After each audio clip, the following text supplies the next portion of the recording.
Ok, boa noite a todos. Vamos aí para mais uma aula de biologia animal. Reta final, hein? Reta final, estamos já no caminho aí já do Enem no sábado, no domingão. Aí no outro domingo tem a prova de ciências da natureza. Vamos que vamos, né? Vamos, vamos lá. Bom, deixa eu começar puxando aqui nossa apresentação de hoje. Hoje nós vamos novamente falar de animais. Então, na aula passada nós falamos sobre peixes. Hoje nós vamos falar sobre anfíbios, tá? Então, vamos lá. Deixa eu só carregar aqui a apresentação.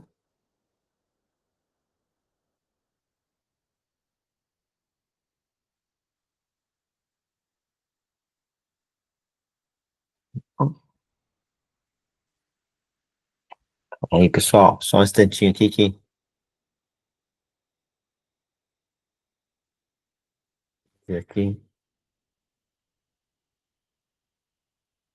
Um instante que a gente já inicia.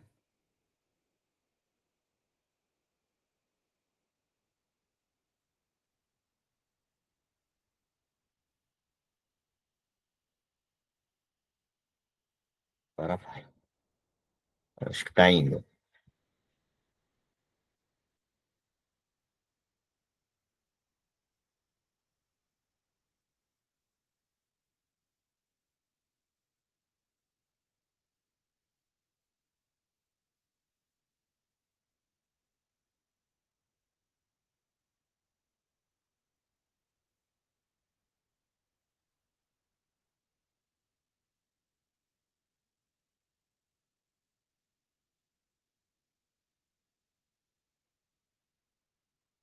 Agora foi, com certeza.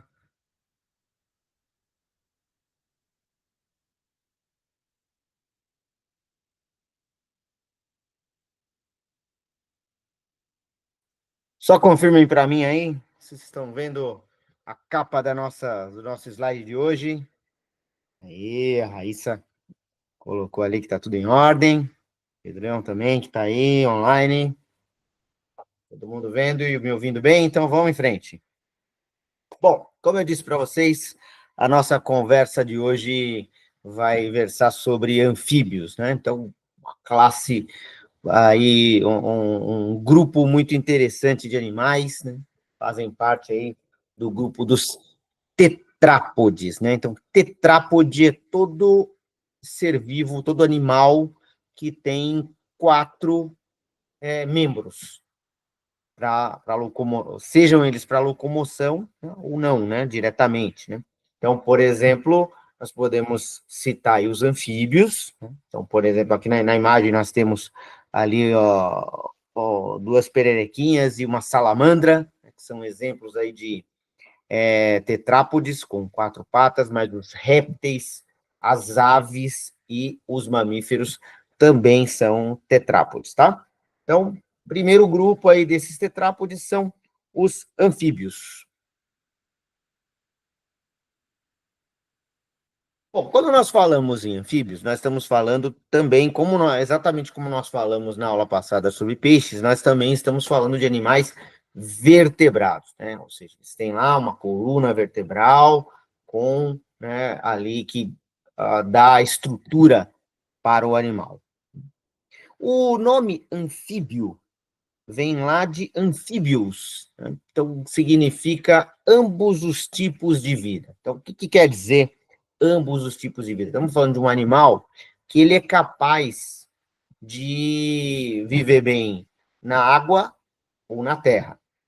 É claro, todas as espécies de anfíbios vão estar o tempo todo orbitando ali entre a água e a terra? Não, né? Mas eles são capazes. Então, por exemplo, né? Nós vimos na imagem anterior aqui, salamandra, né? Então, a salamandra tem algumas espécies de salamandra que elas vivem praticamente a maior parte do tempo dentro da água, ainda que elas consigam sobreviver na terra. As rãs, como estão com essas mostradas aqui, essa mostrada aí na imagem, A rã, normalmente, ela é mais comum que ela esteja na terra firme, apesar de que no estágio larval, né, ou seja, como o filhotinho lá, o girino, ele vai ser praticamente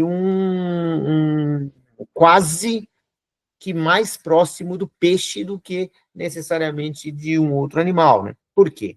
O girino, ele tem lá na fase larval a respiração por brânquias, né? Então, exatamente o corpo ali também afinado, com aquela cauda, né? Sem patas, né? Então, isso torna-o muito parecido, de certa forma, morfologicamente, com o peixe, ainda que não o seja. Mas isso ali na fase larval. Depois ele vai sofrer sucessivas metamorfoses. Nessas metamorfoses, então, por exemplo, no caso aí da rã, os principais pontos, né, é o aparecimento das patas e, né, o desaparecimento da cauda.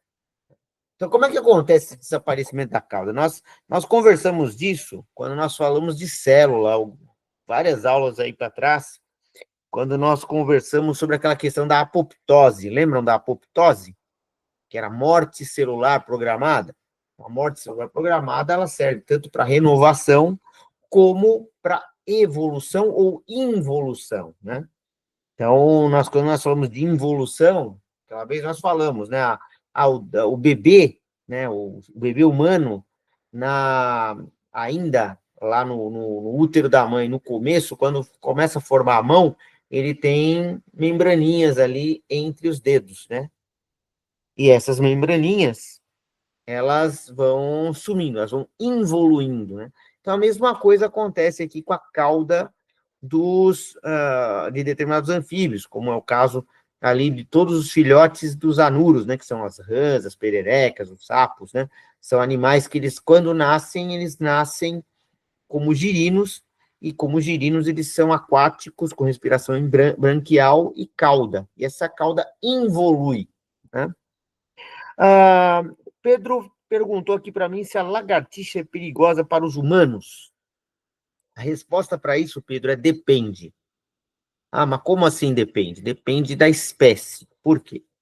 Porque as espécies mais comuns que nós temos aqui nas cidades, elas não costumam ser perigosas. Por quê? Porque elas são animais inofensivos, eles têm medo do ser humano, né, as comuns, né? Então, ela tem medo do ser humano, ela não tem, assim, nenhuma toxina potente, né? Na verdade, todo anfíbio tem alguma toxina, porém, no caso da lagartixinha comum, ela não é potente e ela é tem uma grande utilidade em termos de equilíbrio ecológico, né? Principalmente nas cidades. Por quê? Ela é voraz, e ela se alimenta muito de pernilongo, de pequenas aranhas e outros pequenos insetos, né? Então ela acaba, né, que de certa forma ela ajuda até mesmo na prevenção de algumas doenças, porque ela acaba eliminando ali muitos dos vetores, né, dos animais que são vetores. Certo? Bom, os anfíbios, sejam as lagartixas, os sapos, as rãs ou quaisquer que sejam os anfíbios, eles estão ameaçados na natureza, como a grande maioria dos animais, né? E qual que é a grande ameaça? Né? Duas, na verdade, né? A perda dos habitats e a mudança climática. Então, vamos pensar primeiro na perda do habitat. O que é a perda do habitat? O pessoal tem desmatado muito, né? No nosso país inteiro e no mundo, né? Tem uma taxa de desmatamento grande. E uma taxa de desmatamento grande expõe uma série de animais aos riscos de perda de habitat, né? Então, os anfíbios, eles são bastante afetados, né? Principalmente porque os anfíbios, eles têm que viver em áreas que que tenha água, muita água próxima, né? Então, acaba sendo muito afetado com essa questão toda da perda do habitat. Poluição dos rios, né, também, né, acaba sendo um problema para eles, né? Eles têm respiração cutânea, né, então você tem ali uma fácil contaminação, né? A questão das mudanças climáticas também é um problema, né? Os anfíbios, eles são animais ectotérmicos. O que é um animal ectotérmico? Né? Ectotérmico é aquele animal que tem o sangue frio e ele vai ter a temperatura do ambiente que o cerca. Então o sapinho está ali numa lagoa, no inverno aquela lagoa está gelada, ele vai ficar com o corpo dele bem frio. Agora ele está ali na beira do rio, num verãozão que até a água do rio, não, mas, por exemplo, de uma lagoa, de uma pequena lagoa, que a água da lagoa até ficou um pouquinho quentinha. O sapo vai estar ali, se ele está mergulhando ali, parte um pouco na água, ele vai ficar com aquela mesma temperatura. Então, ele sempre vai ter a temperatura do ambiente. Isso explica por que a maior parte dos sapos, das rãs, normalmente eles gostam de ficar em lugares úmidos ou na sombra. Por quê? Por causa da temperatura. Bom, é uma característica dos anfíbios ter uma vida dupla, né? Então, uma fase larval que é aquática e uma fase adulta terrestre. Tem animais que vão manter essa fase larval pela vida toda? Tem o axolote, que vocês já devem ter ouvido falar, né? Esse animalzinho que está aí, ó.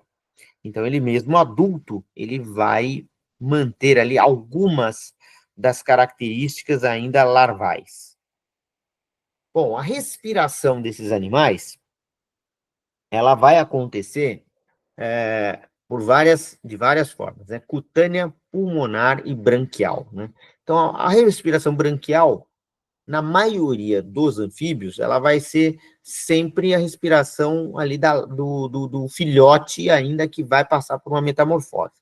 Então, aí é brânquia, né? Igual o peixe, né? Então, são aquelas fendas laterais ali, o animal, ele vai usar água, que vai passar pelas brânquias, e o oxigênio vai ser, né, retirado ali e absorvido pelo organismo através desses órgãos, dessas brânquias. O animal adulto, ele tem dupla respiração. Então, no caso lá por exemplo, da rã, ela vai ter um pulmãozinho que vai ter uma respiração pulmonar, mas a parte da respiração dela vai ser cutânea, ou seja, vai ser pela pele. Então, a pele absorve o oxigênio. Para que isso aconteça, é importantíssimo que a pele esteja bastante úmida. Então, como é que acontece essa questão da pele úmida? Por que a rã está sempre úmida? Por duas razões. Primeiro, pelo ambiente, ela gosta de ficar em lugar úmido, em lugar molhado, então, por isso ela vai estar sempre molhada. Mas, além disso, os anfíbios têm glândulas específicas no corpo que vão produzir muco, né, que vai deixar ali aquela umidade. Então, você percebe que não é bem líquido, né? É um negócio meio mucoso, meio visgoso, né? Então, isso está relacionado com essas glândulas que o animal tem e que vão produzir esse muco aí para manter essa umidade. Pode falar, Pedro, você levantou a mão? Diga. Eu não entendi essa parte de respiração. É respiração? Então, vamos lá, vamos de novo, ó. A respiração dos anfíbios, ela é de vários tipos, certo? Vários tipos. Então, enquanto ele é filhote, ele é o girino lá, parece um peixinho, né? Ele tem uma respiração por brânquias. Então, a brânquia é igual à respiração do peixe. São aquelas fendas na lateral aqui um pouco depois da cabeça, e por ali a água vai passando e as brânquias elas vão retirando oxigênio e vão dessa forma o animal vai respirando, tá? Isso é respiração branquial. Agora, o animal ele vai ficando adulto, o que vai acontecendo? Ele vai desenvolvendo pulmões, então ele tem aí uma respiração pulmonar, e ele tem a respiração cutânea também. O que é cutânea? Pela pele. Então, você pega o sapinho lá, ele respira em toda a pele dele, ele consegue absorver oxigênio. Então, isso é respiração cutânea. Agora, para que essa respiração aconteça, essa respiração cutânea, a pele não pode estar seca, a pele tem que obrigatoriamente estar úmida. E essa umidade, como é que ela vai acontecer? Através de dois processos. Primeiro, o próprio animal se molha, né? No quê? Na água ali. Ele gosta de viver ali nas poças, ou ele mergulha na água, ou ele fica ali num lugar que está com um terreno bem úmido, e aí ele vai ficar com a pele úmida por causa do ambiente. Mas, além disso, você percebe que não é só água, não é um negócio só líquido. Você percebe que essa umidade nesses animais, ela parece um visgo, né? Um muco. Né? Então, esse muco, ele é produzido por glândulas que o próprio animal tem. Beleza? Então, é isso, tá? Respiração branquial enquanto ele é filhote e respiração pulmonar e cutânea com ele adulto. Esse exemplo que está na tela aqui do slide, né, o axolote, ele é uma exceção, porque ele é um animal já adulto, e mesmo adulto ele mantém ali algumas características ainda da época que ele seria o estágio larval, né? Então, a metamorfose dele, ela acontece, mas muita coisa ele não perde, ele mantém. Bom, os animais, os anfíbios, todos eles têm glândulas de veneno, né? Ou seja, toxinas. O que que muda? Que dependendo do animal, essa glândula essa toxina, esse veneno, ele é mais ou menos potente. Por isso que tem sapos que tem um veneno que não permite, né, que os seus predadores, né, consigam caçá-lo. E tem animais que não têm. Então, por exemplo, a gente estava comentando agora da lagartixa. A lagartixa é um anfíbio. A lagartixa não tem ali esse problema, né? Apesar que tem um detalhe ali, né? No caso, a lagartixa, ela não é uma... lagartixa não é anfíbio, né? Lagartixa é réptil. O que é o anfíbio é aqui, ó, a salamandra. Tá vendo? A salamandra parece uma lagartixa, mas não é, certo? Então, lagartixa é réptil, salamandra é anfíbio, tá bom? Ok? Entendeu essa diferencinha aí? Então vamos lá. O coração dos anfíbios tem 3 cavidades, certo? 3 cavidades. Então, o que que isso quer dizer? O coração humano, já devem ter estudado isso em biologia humana em algum lugar, ele tem 4 cavidades, certo? O mamífero tem 4 cavidades, 2 ventrículos e 2 átrios. O coração dos anfíbios só tem 3 cavidades. Então, o que que faz com que ela tenha só 3 cavidades? O que acontece? A respiração, ela é incompleta. Beleza? Então, ó, vou repetir, ó. O coração dos anfíbios tem 3 cavidades, então isso faz com que ela seja incompleta. Por que que é incompleta? Porque em algum momento o sangue venoso e arterial ele vai se misturar. Certo? Vamos em frente.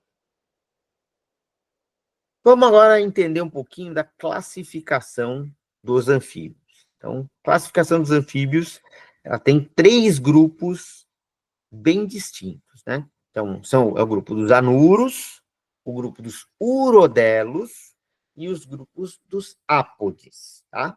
Anuros, urodelos e ápodes. Então, vamos lá. Vamos entender o que que tem em cada grupo desse aí. O anuro significa que é um animal sem cauda, tá? Então, anuro é um animal sem cauda. Então, o que que tem lá que são os principais anfíbios anuros? Os sapos, as rãs, as pererecas e todos os animaizinhos que são ali assemelhados a eles. Então, todos esses são anfíbios anuros. Então, lembra sempre que o A aqui, quando você vai pegar um termo biológico que começa com esse A aqui, ó, significa sem. Então, o anuro significa sem cauda. Esse apode que tá aqui, ó, significa sem pés, né? Tá? Então, vamos lá. Então, o anuro, ele tem essa característica aí de não ter a cauda. E outra coisa, né, é que muitos desses sapinhos, eles têm ali uma característica de que quando eles são muito coloridos, isso significa que o veneno, né, a toxina deles é mais potente, tá? Então, o anuro, não que os outros não tenham toxinas, mas normalmente quando você vê um sapinho muito colorido, né, isso é um indício que ele possa ter ali uma toxina mais forte. Bom, e os urodelos? Urodelos são aqueles que têm cauda. Então, normalmente os anfíbios urodelos, eles têm uma característica, eles vão ser muito parecidos aí com os lagartos. Só que o lagarto é réptil, né? Então, a salamandra, por exemplo, é um exemplo de anfíbio. Então, você tem aí vários tipos de salamandra. Você tem as salamandras pequenininhas, como essa aí bem comum aí, ó, pretinha com as marquinhas amarelas, né? E você tem grandes, né? Você tem lá a salamandra gigante, que é um anfíbio grandão, né? Tem lá mais de 1 metro de comprimento. Então, característica do urodelo. Igual o anuro, também tem 4 patas, só que o urodelo tem uma cauda longa. É muito comum que muitos desses urodelos, a cauda seja maior do que o corpo. Então, aqui, às vezes você vê uma salamandra que tem a cauda não tão comprida, mas o que acontece? É a capacidade de regeneração. Então, o urodelo, o que acontece? Se acontecer um acidente e cortar a cauda da salamandra, essa cauda vai crescer outra. E a mesma coisa com as patinhas, né? Se ela perder uma patinha, a outra pata nasce de novo. Outra característica aqui dos anuros que nós não comentamos, os anuros, ó, dá uma olhada aqui nessa diferença, ó. Você vê que ele tem a patinha fininha aqui na frente, igual aqui a da salamandra, só que a pata traseira é muito diferente, ó. A salamandra tem uma pata mais próxima com a da frente. O anuro aqui, sapinho, não, ó, ele tem uma pata musculosa e ali articuladora, né? Por quê? Essas patas, elas fazem com que ele tenha uma mobilidade muito maior. Então, isso explica, né? Porque essa presença desses músculos e essa estrutura de pata maior é que faz com que o sapo consiga pular. Por isso que ele consegue saltar, né? Por causa dessa estrutura aqui que ela tem, né? As pererecas, as rãs também, né? Todas elas têm essa mesma característica. Alguns tipos de anuros têm estruturas aqui nas patas, como é o caso das pererequinhas, né? Que parecem pequenas ventosas. E para que servem essas ventosas? Justamente para que ele possa aderir na parede, num galho de árvore, né? Em estruturas que sejam verticais. Então, muito comum, às vezes, você ter pequenas pererequinhas que são arborícolas, né? Ou seja, elas, apesar de viverem como anfíbias, né? Elas sobem em árvores. Além disso, você tem aqui os ápodes, né? Então, os ápodes não têm tantos exemplares como os anuros e os urodelos, né? O principal deles é essa que está aí, que é a chamada Cecília, né? Então, o que é a Cecília? A Cecília é a conhecida cobra cega, né? Então, o que acontece com a cobra cega, Pro? A cobra cega, ela é cega mesmo? Na verdade, ela tem olhos atrofiados.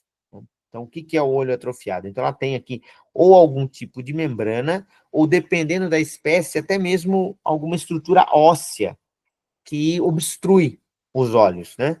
Então, ela não tem ali não tem a visão. E você também não consegue perceber, muitas vezes a olho nu nessas espécies, onde que é a frente, onde que é a ponta da cauda, né, desses animais, né? Então, e ele não tem patas. Então, essa é uma característica aí dos ápodes. Ele tem Minhoca não conta. são. Oi? Minhoca não conta. Não entendi, Minhoca é outra desculpa. coisa. Minhoca é outra coisa. Não, minhoca é outra coisa. Minhoca é anelídeo, tá? Minhoca Então, é um anelídeo, né? A cobra cega é um anfíbio, né? Então, a cobra cega, por que ela chama cobra cega, apesar de ser um anfíbio? Porque ela tem, além das características físicas parecidas com a da cobra, né? Tanto a cobra cega quanto as serpentes mesmo, que são répteis, elas têm vértebras, elas têm ossos. A minhoca que você citou é um anelídeo e ela é invertebrado, então a minhoca não tem osso, tá? Então, a diferença, tá? Então, o anfíbio tem. Então, a cobra cega ela tem um movimento chamado de serpentiforme. O que é o movimento serpentiforme? A cobra, ela se movimenta, olha na minha mão aqui na tela, na minha câmera. A cobra, ela se movimenta assim, ó, certo? Esse movimento da cobra, dos músculos da cobra, para ela se movimentar, chama serpentiforme, porque ela serpenteia. Né? Então, o ápode, aqui, o anfíbio ápode, que é o caso da cobra cega, ela se movimenta da mesma forma, tá? Então, movimento serpentiforme. Bom, a reprodução dos anfíbios, ela pode ser totalmente externa ou ela pode ser interna. No caso, né, dos anuros, como é o caso aqui das rãs, a reprodução ela é externa. O que significa que ela é externa? A fêmea, ela joga os óvulos na água, o macho vai lá e joga os espermatozoides sobre os ovos que ela colocou na água. Então, aí, tem uma coisa que é uma coisa controversa, que muita gente imagina, vendo essa imagem que tá aqui, ó, a rã está cruzando aqui, né? Então, muitas pessoas pensam que, como o macho, né, da rã aqui, né, a rã macho, né, ou né, o sapo, né, no caso da sapos machos, quando vão se reproduzir com as sapos fêmeas, né, com as sapas, né, ele abraça a fêmea. Então, muita gente pensa que tem ali uma relação ressexual, né? Que o sapo penetra a fêmea e deposita os seus espermatozoides, seus gametas, né? Dentro da fêmea. Isso não acontece, né? O que acontece é só mesmo esse cortejo, que é esse abraço, né? Que o macho, o anuro, ele dá na fêmea, enquanto a fêmea está escolhendo aonde ela vai depositar os óvulos dela, né? Esse comportamento, esse traço de comportamento chama amplexo. O que é o amplexo? O amplexo é o abraço que o sapo macho dá na sapa lá antes dela liberar os óvulos para a água. Mas não é uma relação sexual, tá? Não é uma relação sexual, é só mesmo um traço de comportamento. Peraí, professor, então, Pode falar. essa relação que eles têm, como é que se chama mesmo? É É amplexo? amplexo. Amplexo, ó, tá aqui na tela aqui do Seria uma slide. reprodução sem penetração? Não tem a penetração, né? Como, na verdade, é como se fosse só uma corte, né? Um cortejo. É só ele abraça a fêmea, mas isso não tem nada, não tem penetração, não tem nada. Ela vai lançar na água os óvulos e ele também vai lançar na água os espermatozoides dele. Aí, Então, o ovo fecundado vai formar uma então, cápsulazinha gelatinosa. então Diga. como é que eu posso definir amplexo? Amplexo, um traço É. de comportamento. Pode colocar como um traço de comportamento na reprodução dos anfíbios anuros. Né? É um traço de comportamento, faz parte do comportamento reprodutivo sem que necessariamente seja uma relação sexual. Tá? Então, Beleza? Daí, o que vai se formar? Vai formar um ovo com uma cápsulazinha gelatinosa. Então, essa cápsula gelatinosa, ela depende da água. Por isso que o ovo do sapo, da rã, da perereca, tem que ser depositado na umidade. Senão, ele resseca e morre. E aí, então, vai se formando um embriãozinho. Esse embriãozinho vai dar origem ao girino. Como eu falei para você, o girino ele é o estágio larval aí do anfíbio. E ele é muito próximo morfologicamente com o peixe, né? Aí depois ele vai se metamorfoseando, ele vai adquirindo patas e perdendo a cauda. Aí forma então aí uma rã, ou uma rã macho, perereca ou sapo adulto, né? Só lembrando aí um detalhe muito, muito comum, mas que muita gente bobeia. As pessoas pensam que a rã é a fêmea do sapo. E não tem nada a ver, né? São espécies diferentes. Então, rã tem a rã macho e a rã fêmea. Sapo tem o sapo macho e a sapa, que é a fêmea do sapo, tá? Então, são espécies diferentes, tá? Parecidos, mas são espécies diferentes. Vamos fazer um exercício aí, então, ó, a respeito dos anfíbios. Então, vamos falar aqui de uma questão que caiu ó, na Unicamp há alguns anos. Então, vamos ler junto aqui, ó. As cecílias, que são também chamadas de cobras cegas, são facilmente confundidas com serpentes, por observadores menos atentos, e por também apresentarem corpo cilíndrico e desprovido de patas, né? Ou seja, tem o formato de uma cobra, né? Então, parece uma cobra, né? Entretanto, uma análise mais cuidadosa pode diferenciar facilmente esses animais, pois as cecílias são anfíbios ápodes, ou ápodos, né? Duas características apresentadas exclusivamente pelas cecílias que as diferenciam das serpentes são. Aí tem as 4 alternativas ali. Então, o que eu estou querendo saber? Eu quero saber 2 características que a cecília tem, né, que essa cobra cega tem, que diferencia ela da cobra, né, que é um réptil, né? As cobras, serpentes, todas elas são répteis. A cecília, ou a cobra cega, ela é um anfíbio. Então, a pergunta é, quais são as 2 coisas que diferenciam, que só a cecília tem e o réptil não tem? E aí?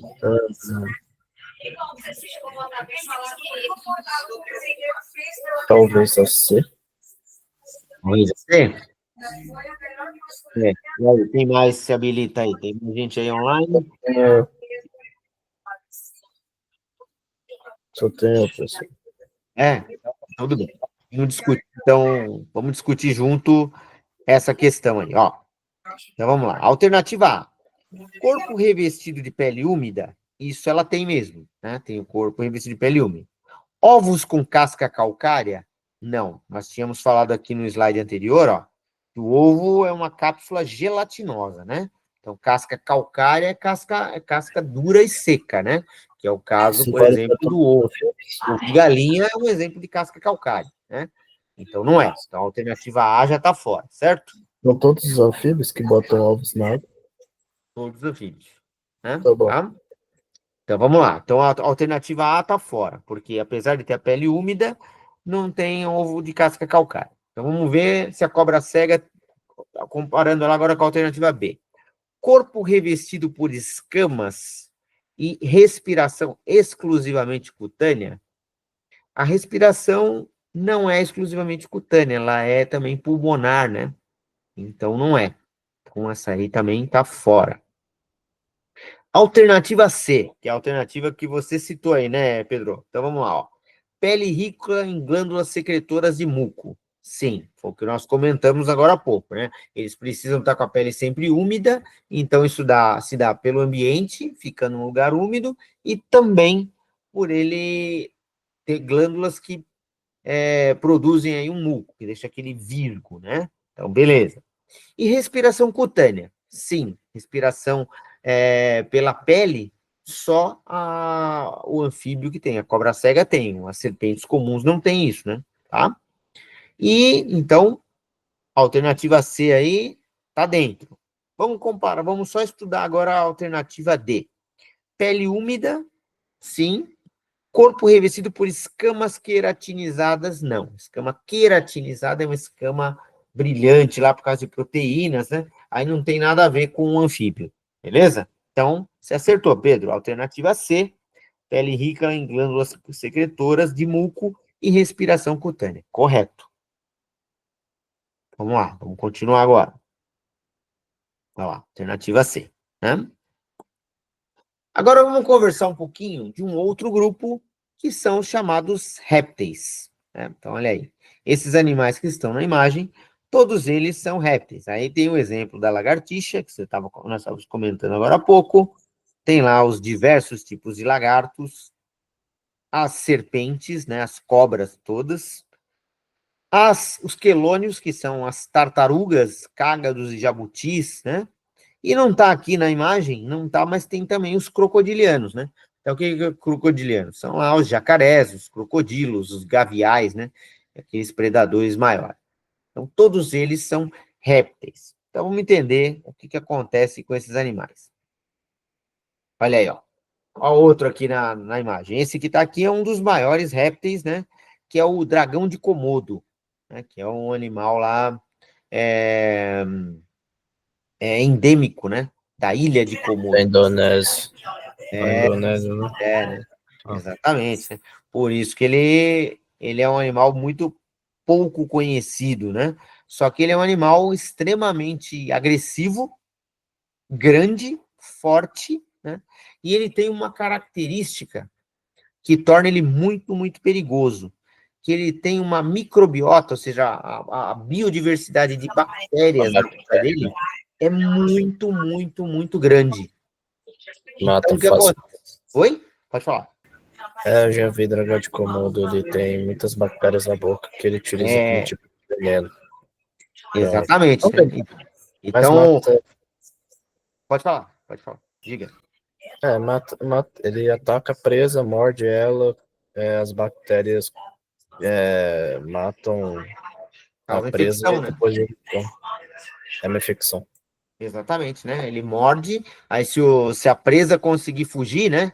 Da mordida dele, que as bactérias vão começar a produzir uma infecção ali e o animal morre e ele vai lá e come, né?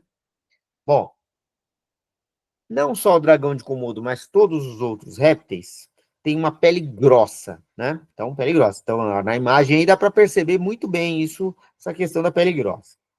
Impermeável, né? Então, ela é uma pele que não entra nada, então ela não tem respiração cutânea, diferente lá do anfíbio, que tem a pele que passa, consegue respirar pela pele, já o réptil não, né?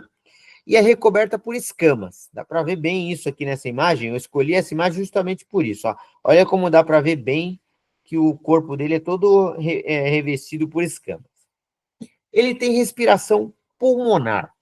Então, ele respira pelo nariz, pela boca, e o ar entra no corpo dele através dos pulmões, né? Igual é o nosso caso aqui dos mamíferos, né?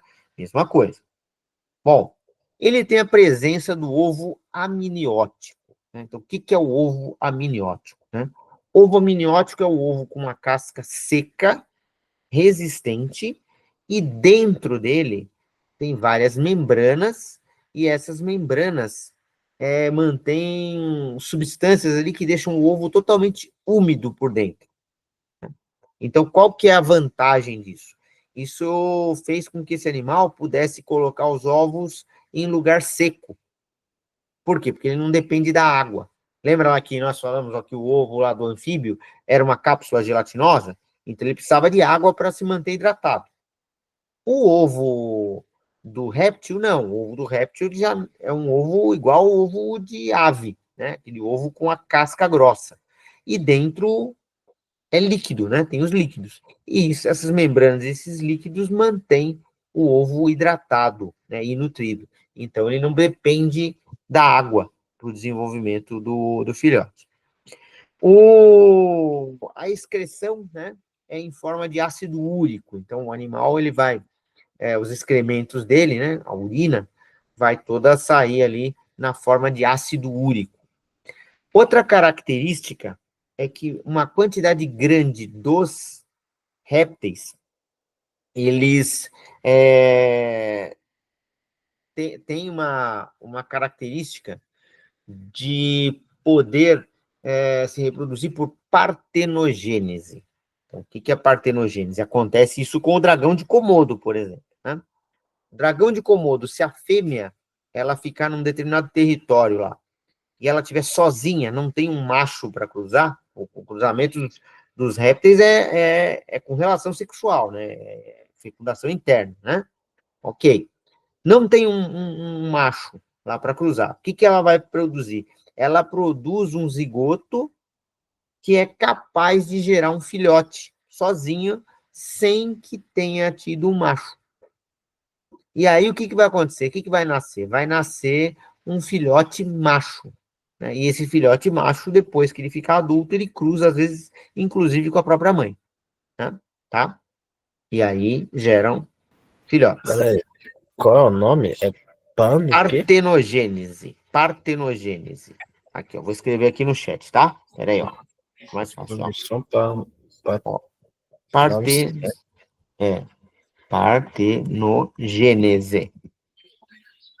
Tá aqui no chat para você aí, ó. Partenogênese. Tá? Então vamos lá. O que é a partenogênese?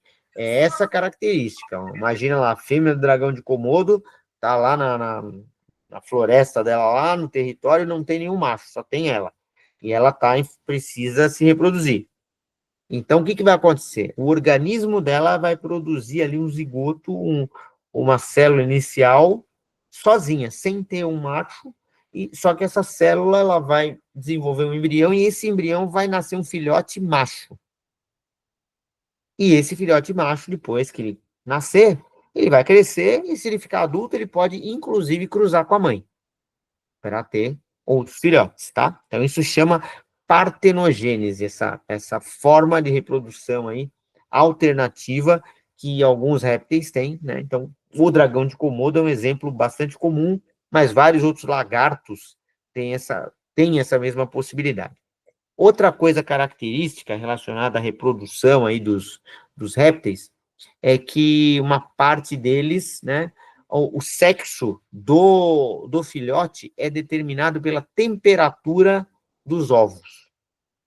Então, por exemplo, o crocodilo, né, nasce lá, a fêmea bota uma série de ovos. Dependendo da temperatura com que ela vai chocar esses ovos lá no ninho, vai ter um número maior ou menor de fêmeas e de machos. Então, isso varia de espécie para espécie. Tem espécie que quanto maior a temperatura, você vai ter um número maior de macho. Tem espécie que quanto maior a temperatura, você vai ter um número maior de fêmeas.